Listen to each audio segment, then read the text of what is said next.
Erumeli Karikkattoor central rubber nursery വ്യവസായ പാർക്കാക്കാനുള്ള നീക്കത്തിൽ പ്രതിഷേധം. റബ്ബർ ഉത്പാദക സംഘങ്ങളുടെ ദേശീയ കൂട്ടായ്മയായ NCRPS രംഗത്തെത്തി. നാളെ നഴ്സറിക്ക് മുൻപിൽ റബ്ബർ കർഷകർ കൂട്ടധർണ സംഘടിപ്പിച്ചിട്ടുണ്ട്.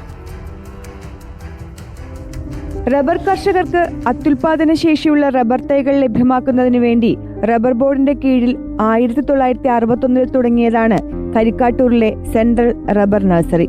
ക്ലോണായ 105 റബ്ബർ തൈകൾ ഉൽപ്പാദിപ്പിച്ച് വിതരണം നടത്തിയത് ഈ നഴ്സറിയിൽ നിന്നായിരുന്നു. ഇക്കഴിഞ്ഞ വർഷവും 5.5 ലക്ഷത്തോളം റബ്ബർ തൈകൾ ഇവിടെ നിന്ന് വിതരണം നടത്തി. അത്യുൽപാദന ശേഷിയുള്ള FX 516 തൈകൾ ലഭ്യമാകുന്ന ഏക കേന്ദ്രവും ഇതാണ്. ലോകത്ത് ഇന്ന് ലഭ്യമായിട്ടുള്ള 67 ക്ലോൺ ഇനങ്ങൾ ഇവിടെ നട്ടുവളർത്തിയിട്ടുണ്ട്.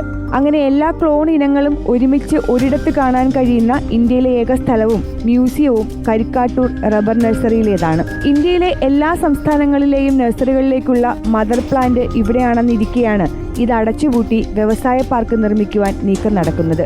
ഈ നഴ്സറിയിൽ നിന്നാണ് രാജ്യത്തിനകത്തും പുറത്തുമുള്ള മുഴുവൻ കർഷകർക്കും നഴ്സറികൾക്കും മദർ പ്ലാന്റിൽ നിന്നുള്ള തൈകൾ വിതരണം നടക്കുന്നത്.